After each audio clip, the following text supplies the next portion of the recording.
There we go. Hello, everybody. We are now live for the U.S.-Canada edition of the Global Star Party. This is the second one we've done, I believe. So, no, the first one we've done in July. The other one was kind of like an impromptu star party daytime event. So we have a couple people on today. A few of us are clouded out, and those that aren't clouded out, it looks like are still daylight outside.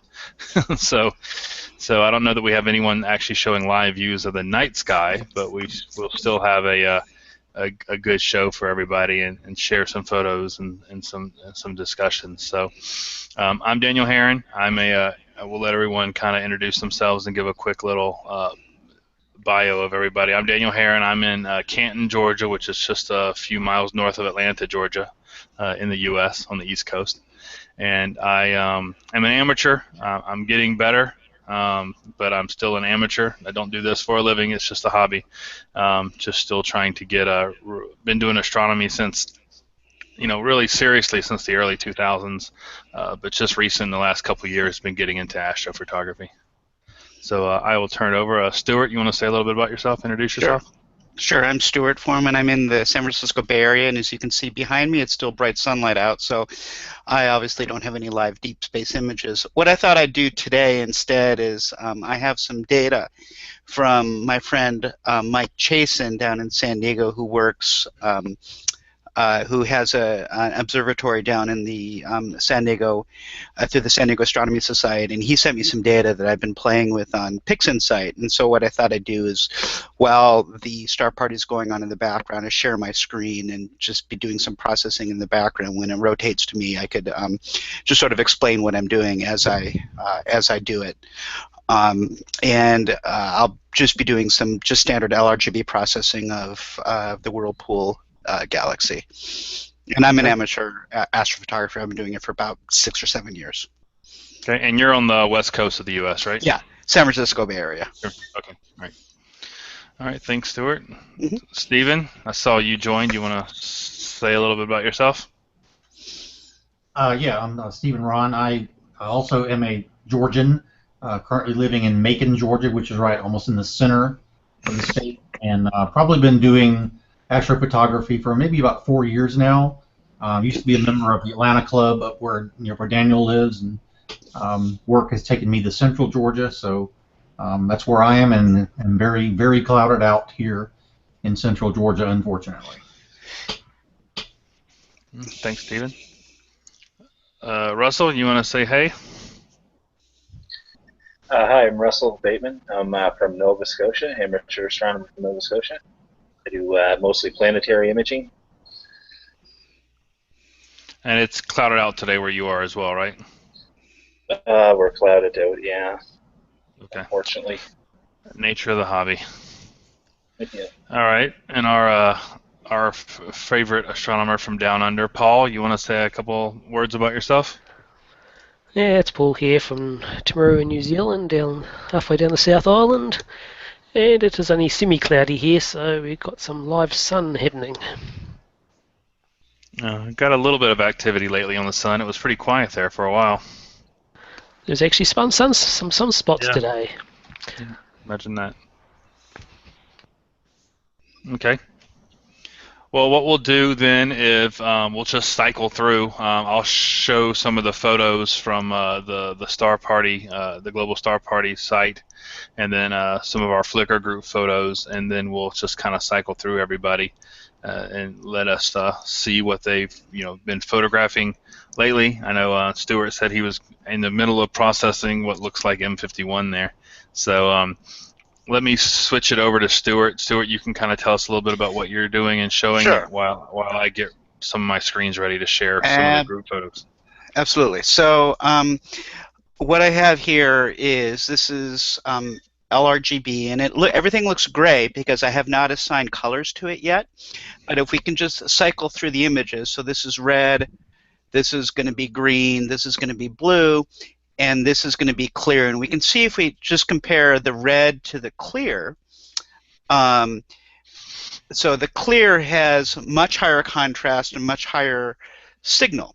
So the clear is basically just going right through a clear window, and this is through a red filter. I also have hydrogen alpha data here, and we can see the hydrogen alpha is much less in terms of the total amount of data that is there. And again, I thank Mike Chasen for this data. And what I just ran through is I did a crop, and I cropped them all to put them all at the same size, and I'm about to do some gradient reduction on all of them. And as you can see on this hydrogen alpha, we see gradient over here and gradient over here, and at the red, we see gradient right here on the right side over here, less so on the left side. And I'm going to be dealing with that as I go through in the star party today.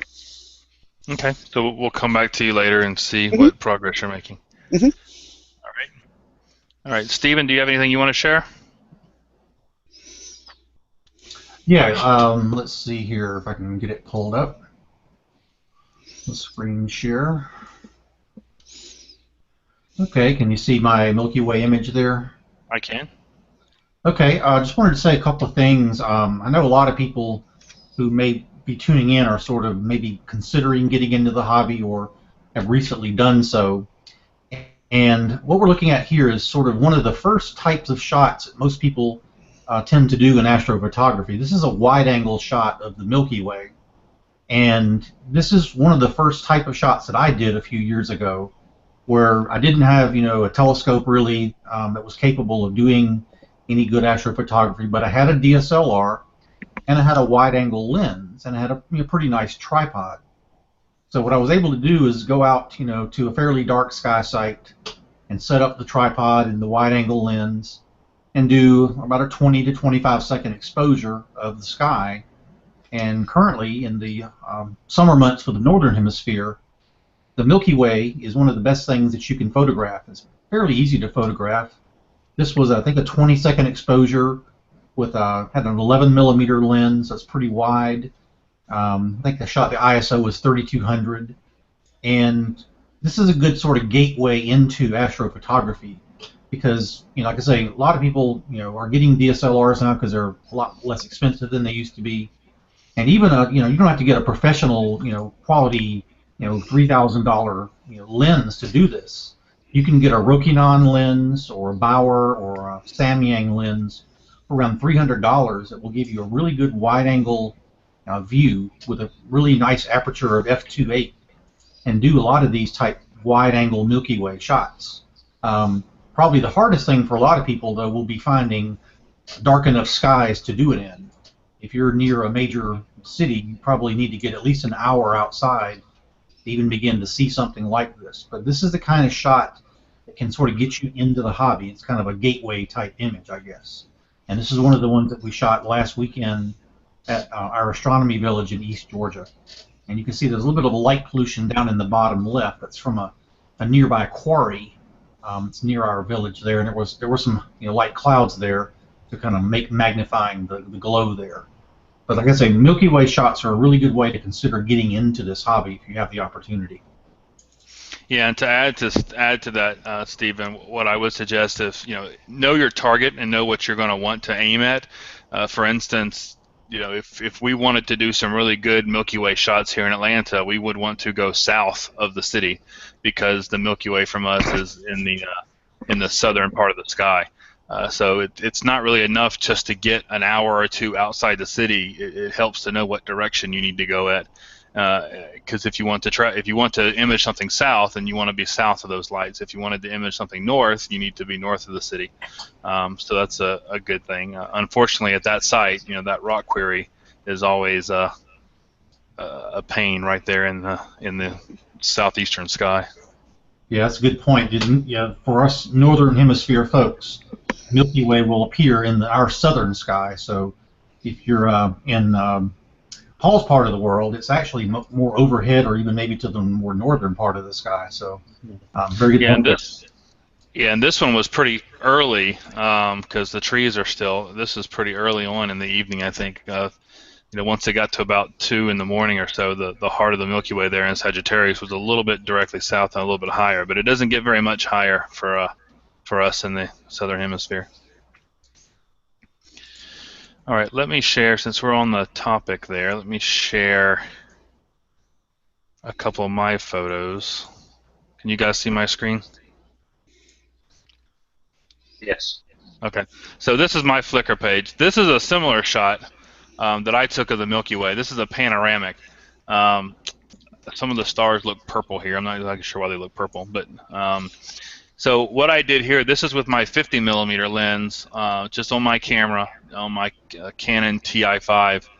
This is not, no telescope was involved here. I was using my telescope mount to actually track.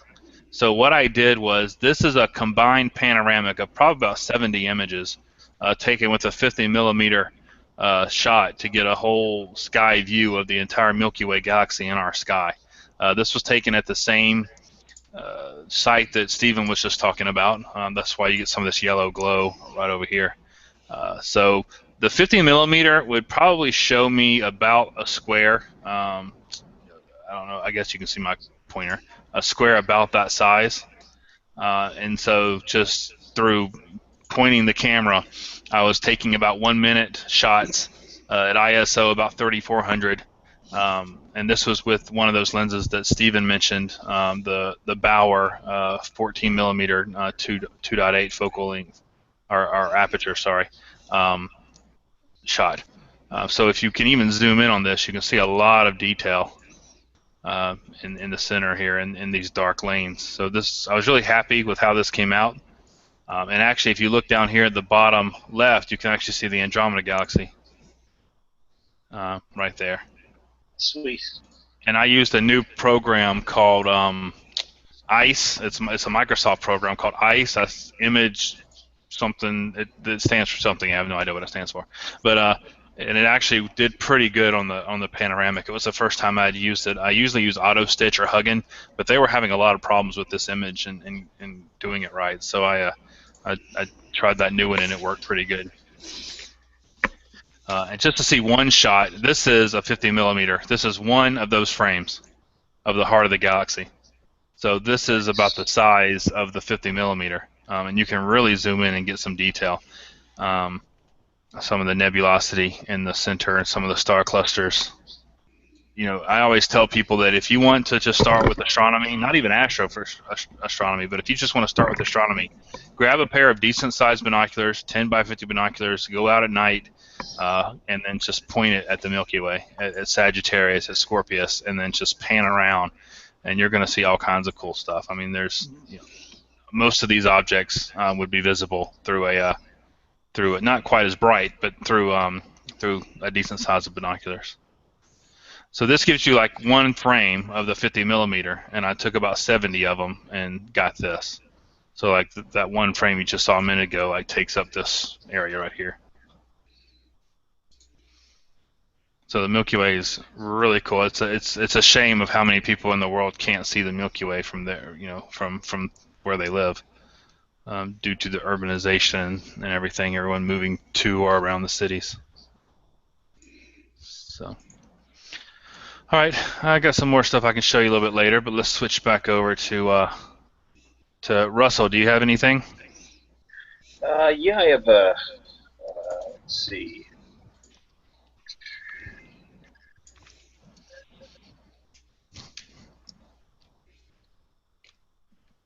Ah, yeah, this one's in the Google group I was going to show in the. But since you're on, we'll show you it. That's a nice one.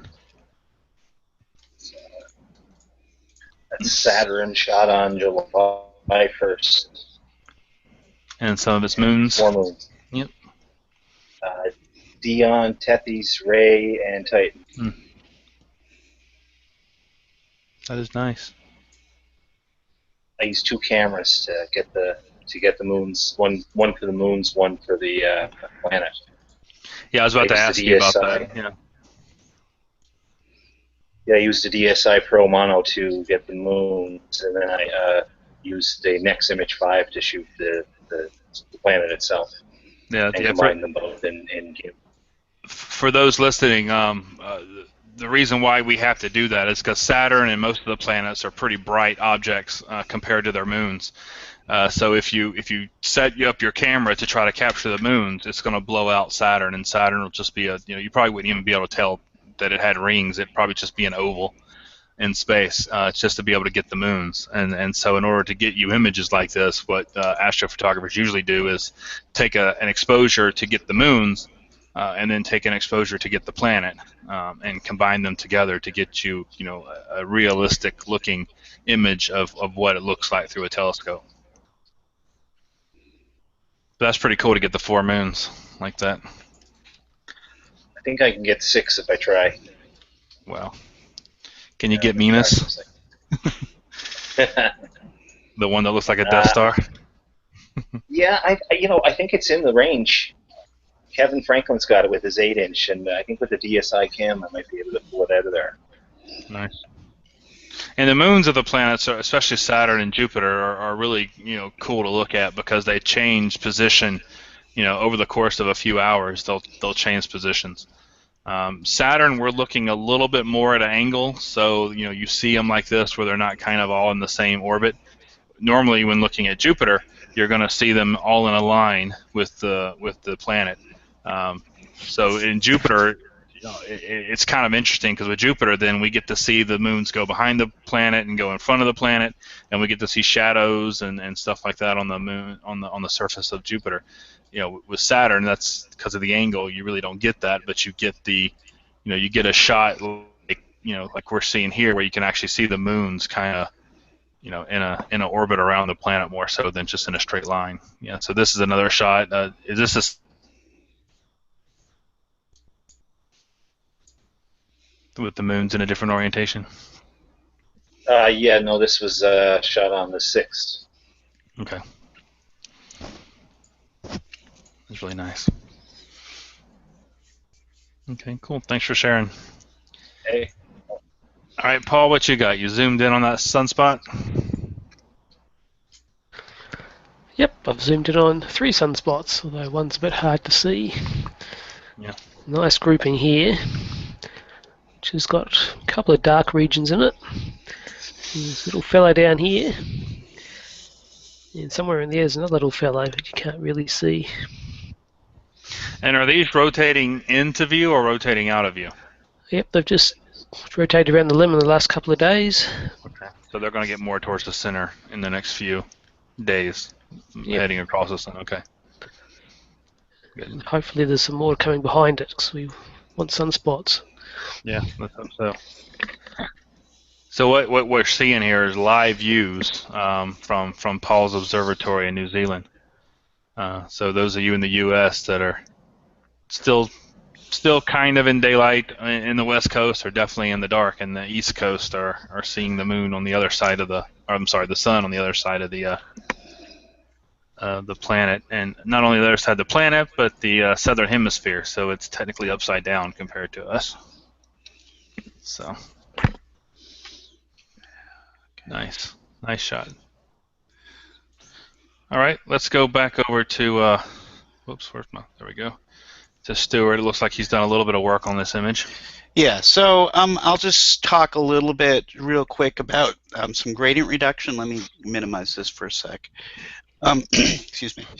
So this is before gradient reduction there, and if we look here, we can see gradient over here, get that out of there, over here, and then over here. And then after gradient reduction, here's the same image where the gradient is, there's still a little bit there, but pretty much gone. So we can overlay before and after.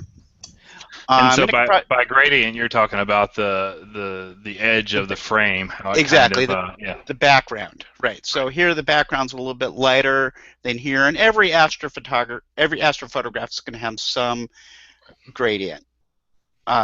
This is where it's more pronounced here, and this is less pronounced over here. Yep. And then what I did was I went ahead and created color. So I took the RGB images and I created a color image. And it's still what we call in the linear phase, meaning this is what it really looks like. I have not yet stretched it.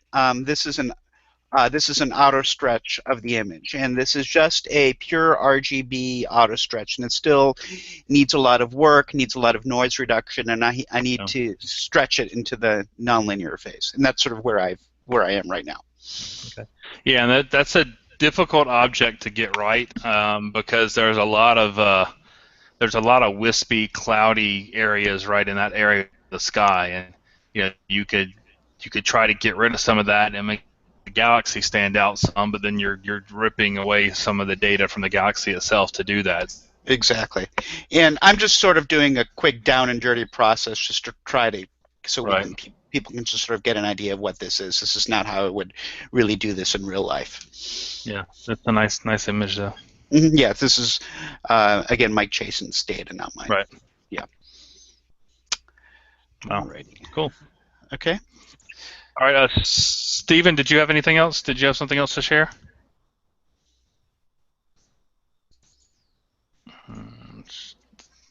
There Yeah, we go. the Saturn there for me. Yep. Okay, now my Saturn image is not going to be as good as Russell's, but I did want to talk a bit about the image because the image. This is one of the ones that I did take this past last weekend. It's probably the best Saturn that I've taken. I haven't done as much planetary imaging as a lot of other people, so I'm still really learning the process. But the kind of thing I wanted to talk about with this is the camera that I use.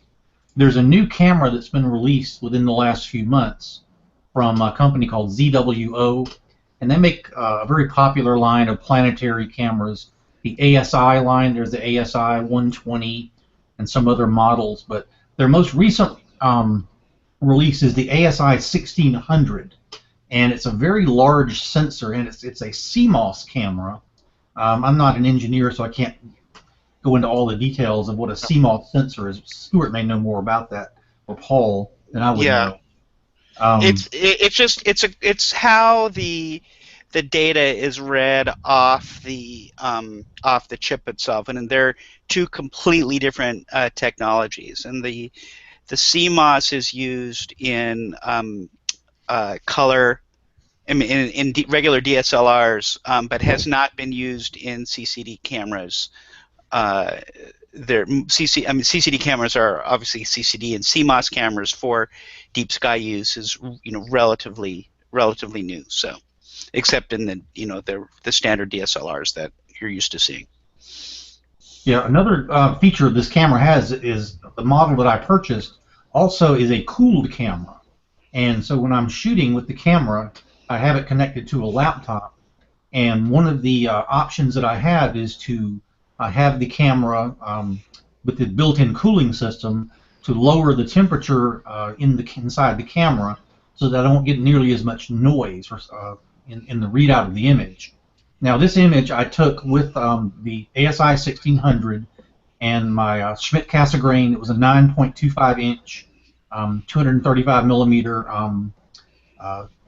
telescope, and this particular camera is sort of being billed as sort of a multi-purpose camera in that it's very effective for deep sky as well as a good planetary camera. And from my initial result here with Saturn, I have a couple of other cameras I've used for planetary, and I don't think I've gotten an image quite this clear with those other cameras yet. I may do some more work with them, but from my first effort trying to get a planet with that camera, I have to say I'm quite pleased with it. So I think this camera has a lot of potential for some really good stuff in astrophotography. Well, yeah, and to add to that, it wasn't ideal planetary conditions last weekend when we were trying to take pictures as well. So, I mean, so that gives you a lot to look forward to really get it out under some good clear skies. Yeah, can't wait. Maybe a couple years from now that'll happen. Let's hope not. All right, so let me go back to sharing some since. Alrighty. So just since Steven showed his Saturn, I thought I would show one of Mars. So here's a shot that I got of Mars a couple weeks ago on the 20th of June. Oh yeah, I love this one. Definitely see, and it's amazing actually to see how much of a more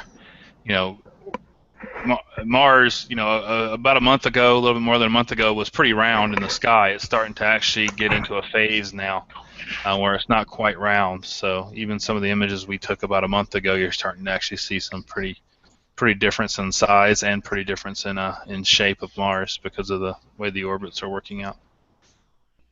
And here's another one I took. And this is using a 8-inch Celestron Schmidt-Cassegrain telescope and the that same QHY 5L color camera. And then there's one of Saturn I got with that same camera and setup.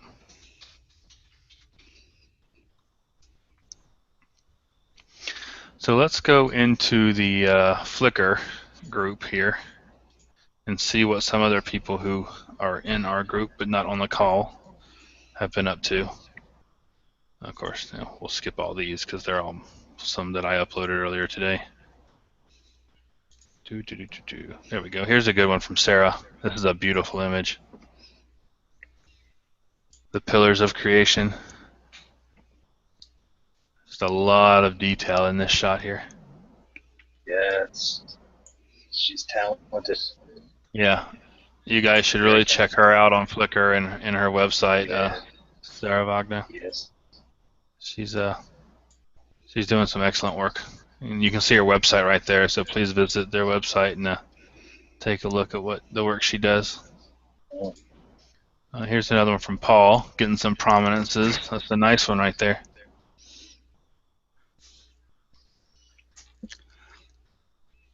That's nice. Paul, how big is that prominence, roughly?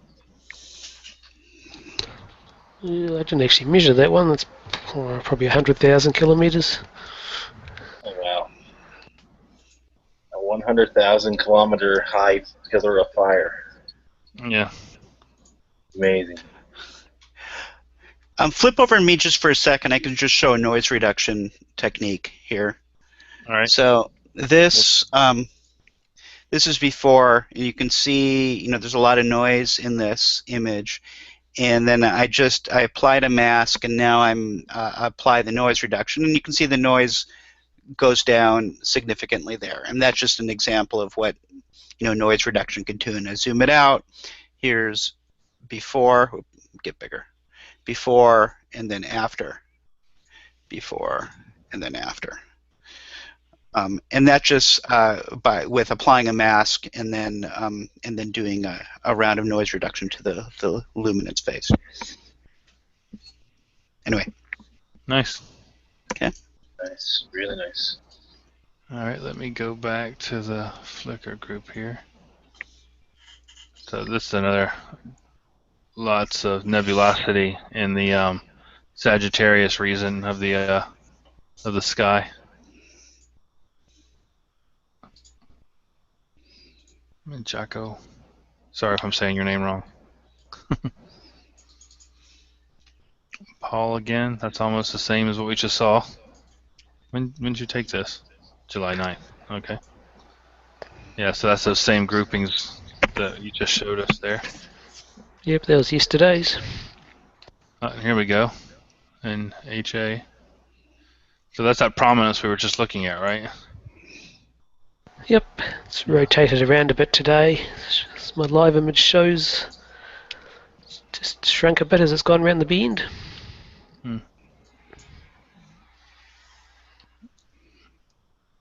Here's the cocoon from David. It's a nice detail in there. Here's some Mars detail by Kevin Franklin. That's a cool way of showing it. It's getting there's some areas of Mars that are kind of getting a little cloudy right now. So you're getting these little wisp of clouds starting to show up in people's images. Amazing. And here's a nice one of the Dumbbell Nebula by Chris Kennedy. There's nice, real nice detail here in the little red areas. Beautiful.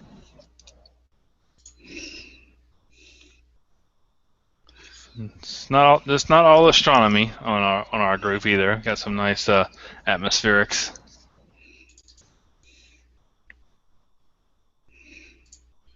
Some other ones. Oh, here we go. This is a favorite object that's starting to come into view just after midnight now. The Andromeda Galaxy and their companions. By Grant, that's a nice one.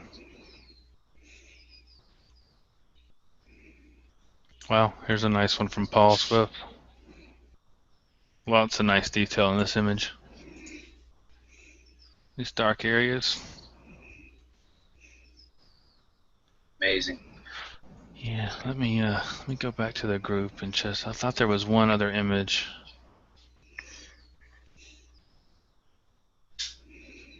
What is that? Oh. I thought there was one image. Maybe it was on a different group that I wanted to show.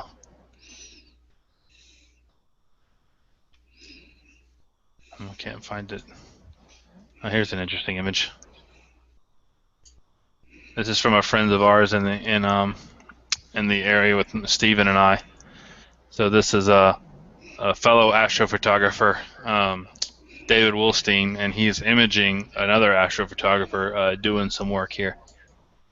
So this is, I think this is Alan, right, Stephen?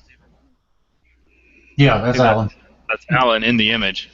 And this was actually taken to the same astronomy village that we were observing it last weekend. So this is the Milky Way, kind of coming up, and them imaging something else in the eastern sky while they. So this is kind of what we look like when we're doing what we do. So, all right, let me switch back over and see. Russell, you got Jupiter, it looks like, to share. Yeah, this is Jupiter. I took a little while ago. I figured it's good to have it up this week because of Juno just arriving at Jupiter. Nice. Some really nice detail in the cloud bands there. Yeah, it was a good scene day. Very good. And which moon is that? Is that Io or Europa? That's Io. Okay. That is really nice. Yeah, from our perspective here, it's starting to get a little bit low in the sky by the time it gets good and dark. Yeah, same here. Yeah, Yeah, it's been. You're a little bit further east. Around Yeah, you're a little bit further east, so I think you still have it pretty good in your sky when it gets dark from where we are. Because once it gets dark here, it's usually in the trees, starting to get into the trees. In the lower part of the atmosphere. Yeah. Yeah, so it's pretty good. I can still image it, but it's following the sun, which you know is never a good thing. Mm-hmm. Sky glow really tosses it. Yeah, and you're looking through more atmosphere and so it's a little bit harder to get good clear skies. That is nice. All right, switch over to Paul. Looks like you're looking at a cell through a microscope. Yeah, it looks like Firecapture's got a new feature called Invert, which has inverted my sun, which makes it a little bit more interesting, probably. All the hotter active regions appear dark. It probably shows the prominences a little bit better. Yeah. Yeah, you got to move. Yeah, there it is. Nice. Yeah. And the prominences are always cool to look at because you can actually see them move. So just watch them for a little while, we'll see them change shape and stuff like that. It's always kind of cool.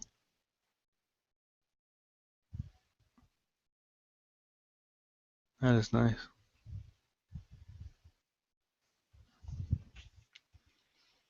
That's cool.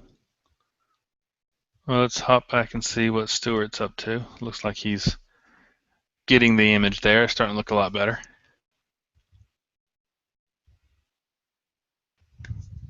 Stuart, are you there? Oh, sorry. Yeah, I was muted because my daughter came in the room. So in PixInsight, there's two ways to work with an image. It's called linear and then nonlinear. And you start off with an image when in the linear phase, and then what you do is you use histogram transformation to convert it to nonlinear. So, for example, here's the RGB image that we looked at before. I can do an auto stretch here, and then we see it. You know, it looks terrible. Bring it back. But what I can do, and this is what I did for the linear, is we take switch over to RGB, and we see all the data way over here on the edge. And let me zoom this out. Sorry.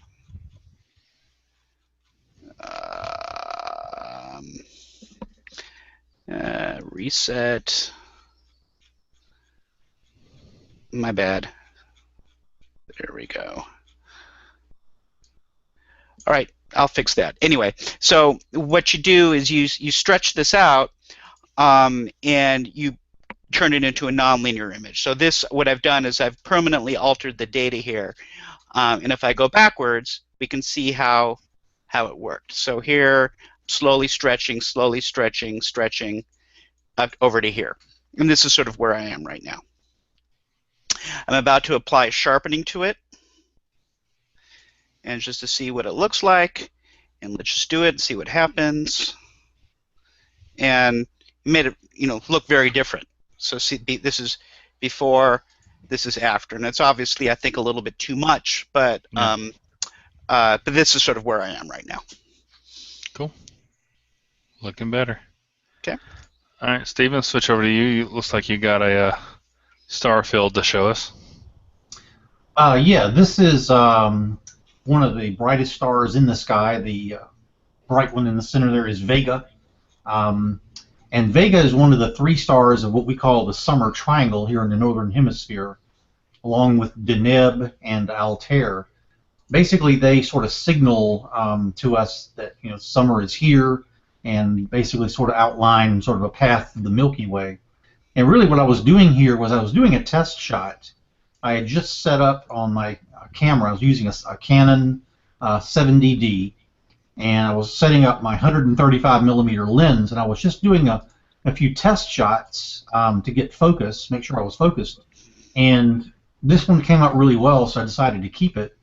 And what you'll notice on the star is the little spikes around the star. And sometimes people will see that in an astro image and wonder how that was done. And some people do that in post-processing. I'm not a real big fan of doing it that way, but those are actually done in the camera. Inside the camera lens are blades, and those blades cause the little spikes to appear on the star. So while they're not, I guess, natural in a true sense, I didn't do anything extra sort of in post-production to make them show up there. So if you're going to use a camera lens and more of a zoom type lens, you will occasionally get those spikes on your stars. And kind of added an interesting little effect. And it is a pretty rich star field, and I don't know if you can tell over on the left, I don't know if you can see my cursor, but it just so happened that we did have a satellite fly through there. I'm kind of tracing the path with my cursor there of the satellite that decided to go through there. So I thought it was just a nice sort of test image, and I just liked the way it came out, so I decided to keep it and throw it up on Flickr. Yeah, got a couple of nice little double stars in there as well. Oh yeah. Mm-hmm. Yeah, is that the double up to the upper right? Is that the one? I'm not sure if that's it or not. I don't think so, but I could be wrong. Yeah. Okay, Daniel, I fixed my histogram transformation, so plot back over to me, and I'll show what a stretching does. Yep, you're up. So we've got a black screen here, and if we look here at this histogram transformation, where's the data? Well, if I move and change the put a big stretch on this. Now look at the upper plot. See how that data is just starting to come out right up in there. And then I'll apply that, and we can just see a little bit of the data coming up in there and how it's you're getting some color data. And I can go ahead and do the same thing again, and I can do a live view of it as I do it. and we can see the data starting to come out there, and you can see that how that histogram is stretching out there. Okay, that's just what I wanted to show. Okay, nice. Thanks for sharing. Mhm. Well, looks like Russell's got some lunar craters for us to look at.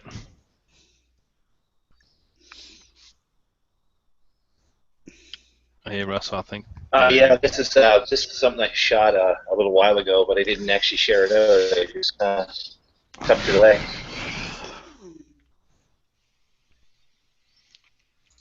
So what did you shoot this with? Close up. 127 millimeter telescope at f20, 2500 millimeters. It is nice. Yeah, I like the Terminator regions where you can really get the definitions on the crater walls. Yeah. That The is nice. prominent crater at the top is Shriller. If I'm pronouncing that correct. Yeah. That's nice. So then, is this image upside down then? Because Good Shriller's question. like, yeah, because Shriller's on Yeah. the bottom, the southern end at the side of the moon, right? Yeah, I think I might have inverted it Okay. to get a look in. Cool. All right, let's take a look at Paul. Looks like he's got some a zoomed in portion of that prominence to show us. Yep, this is from yesterday. There's that prominence zoomed right in. Wow. Yeah, that is some amazing detail. It's coming right for us. Yeah, really. We're gonna die. No getting out of the way of that one. That's why it's so hot in Georgia right now. Yes, that's settled permanently here in Georgia. Yeah. Yeah, that is nice. Lots of that detail in there. Wow, that is amazing. All right, we'll go back over to Russell. Looks like he's got some different craters to show us. Yeah, this is Aristarchus, Yeah. Snake Canyon. Yeah, that's some cool features. The lighting was just right on that to see that like that. Mm. Yeah, it was. I use Virtual Moon Atlas to plan my shoots, so it's you can usually get the premium lighting. Hmm. You just go into the Terminator menu, and it'll tell you what craters are in the perfect position to be imaged or viewed. Hmm. So that's pretty cool. Cool. Stephen, did you have something else to share? Well, the only other one I was going to show is one of the images of that group that was with us, but I thought you might want to share one of yours of that. Go ahead and share yours, because I don't know if I have any of mine readily available. Okay, give me just a second here. Up here. Yeah, while we were observing last weekend, we were at a normal astronomy club function, and just so happens that a group of students from well, some of them were students, some of them weren't, from Georgia Tech arrived, and we were kind of showing them what we were doing and stuff like that, and we got the idea of doing a group shot with them with the Milky Way behind them. So this is the shot that Stephen got.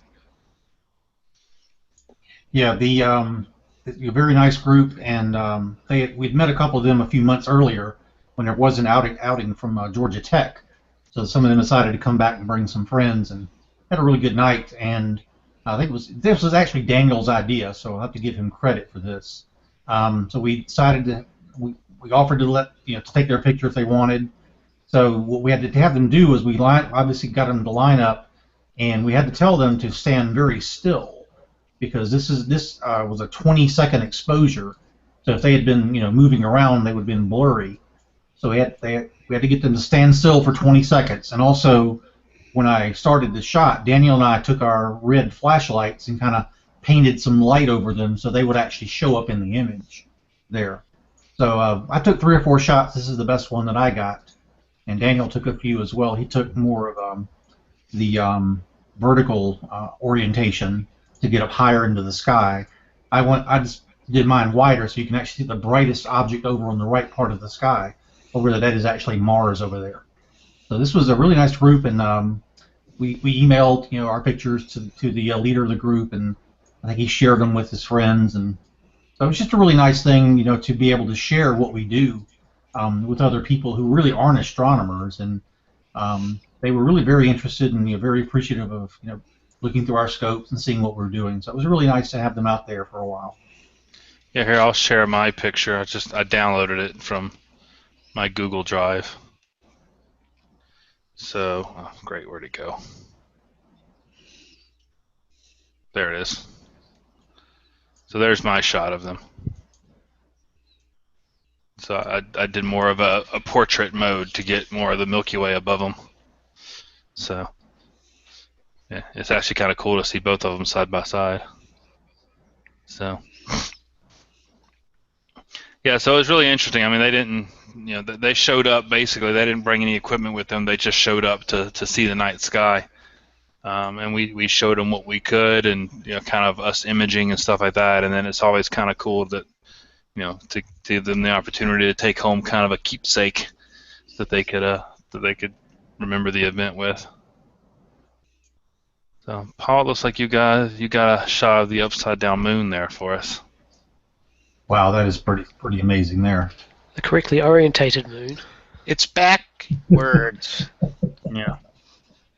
Yeah, so to us, this would appear to be a waning moon, but this was a waxing moon. Correct? Yes, from last night. Yeah. That is crisp. Yeah, that is some really good detail. Yeah. I was about to say, yeah, zoom in on that. Look at that.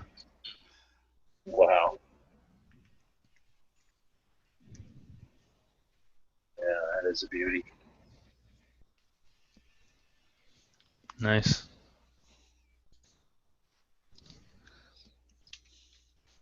Cool. All right, Russell, we'll switch over to you. It looks like you had some craters there. Yeah, that's the Bay of Rainbows. It's where the China's YouTube probe landed a couple years ago. Yeah. YouTube rover. Yeah, that's a really nice area. Lots of detail in there. Yeah, it's a nice area to shoot. It's got all kinds of nice little features that you can pick out and kind of frame up nice.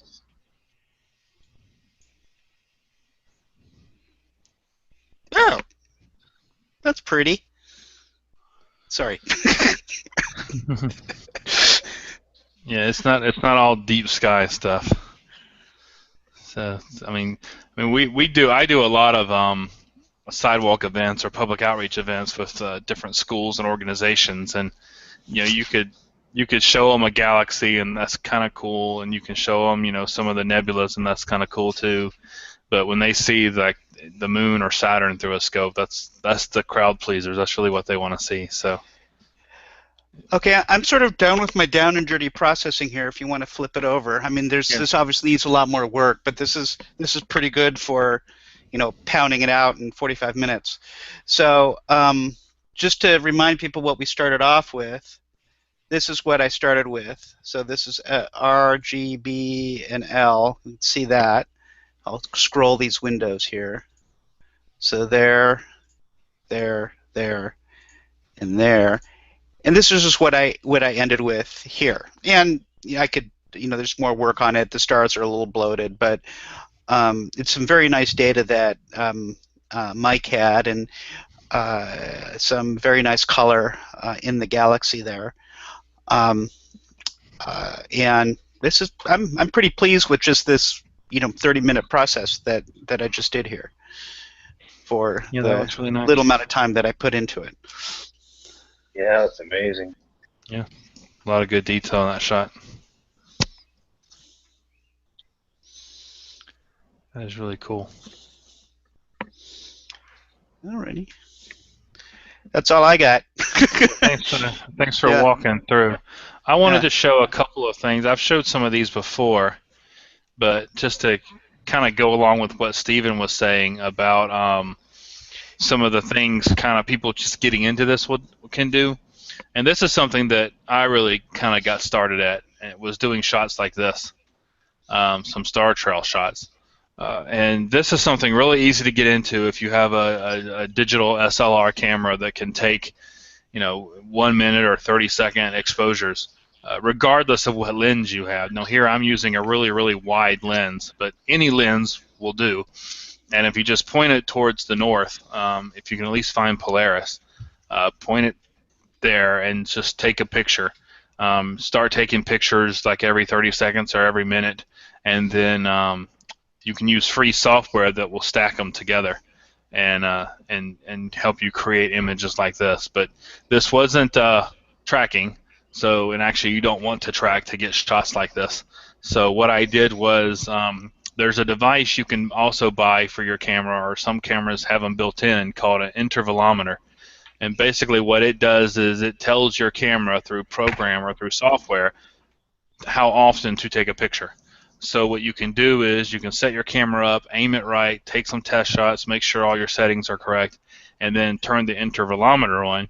And if your camera is set to take a picture every 30 seconds, and you set your intervalometer to tell your camera to take a picture every 30 seconds, then what it'll do is it'll take a picture and leave the shutter open for about 30 seconds, and then it will shut the shutter, save the picture, and immediately start taking another picture for the next one. And so what you'll end up getting is a whole bunch of pictures. If you zoom in on them, you actually see the star in 30 seconds has moved, a slight amount.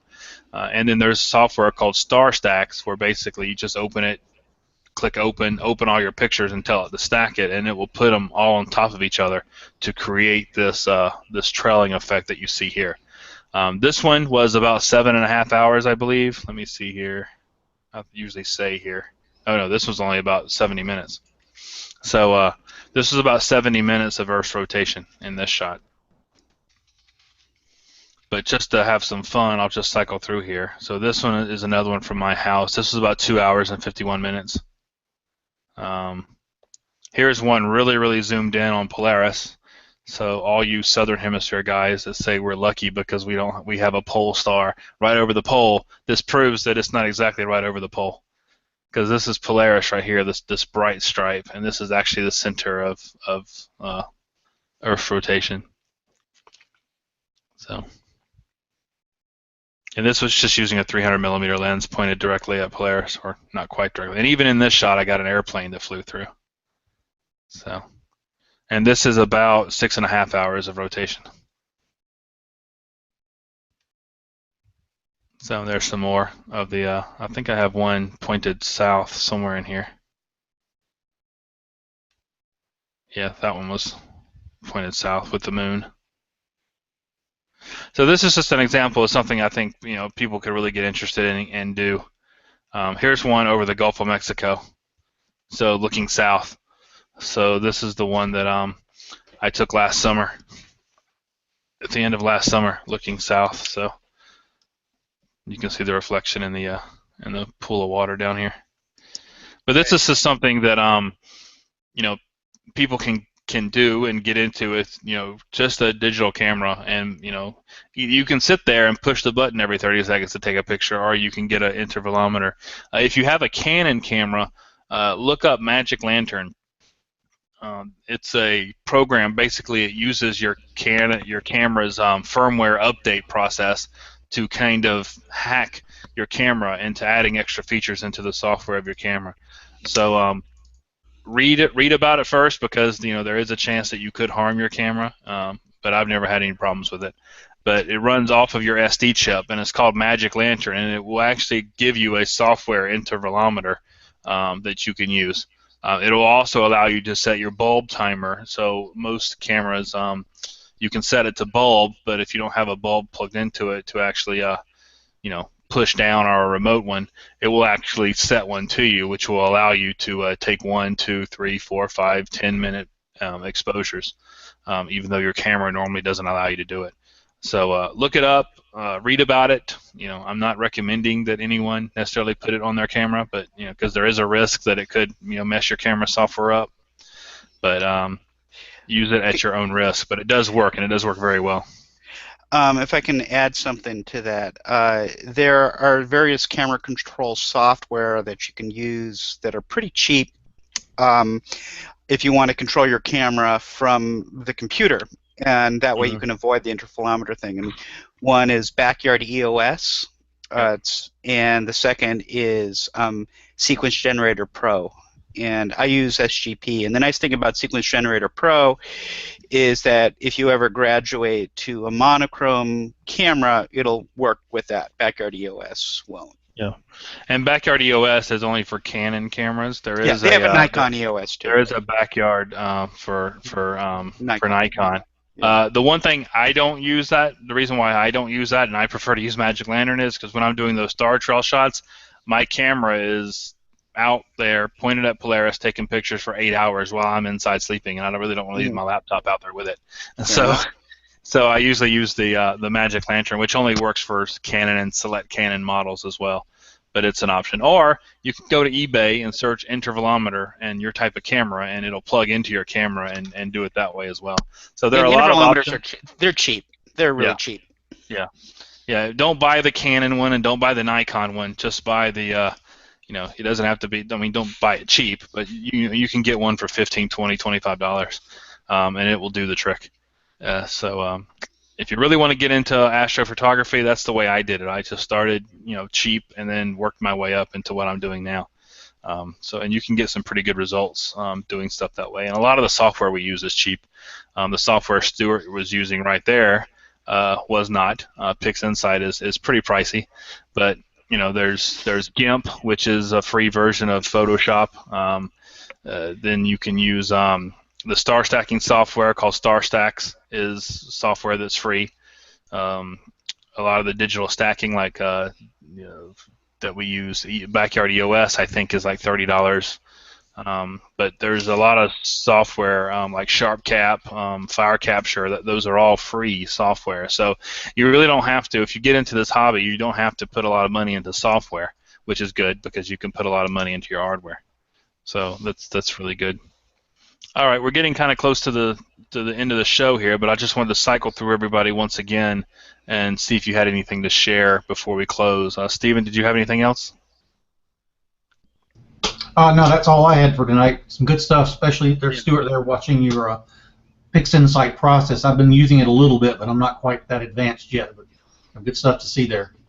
No, thanks. That was just like that was really down and dirty. I mean, that was really quick. I was going as fast as I could. Yeah. And Russell, looks like you got a different shot of the moon there for us to look at. That's Plato, the Plato region in color. That is really nice. I got one last one to show here. Let me just share real quick here. All right, let's jump back to Stuart, and then we'll end with Paul here in a second. So this is, oh crap. Can you see the whole thing? Yeah. Yeah, so this is the Christmas tree cluster and a cone nebula that I did a while back. I think I might have shared this in here before, but this was about 13 or 14 hours of data, and this is all processed in PixInsight. Wow. That is nice, though. Some really good detail in there. All right, and then let's switch over to Paul one last time before we end the show. Got some clouds moving in there, Paul.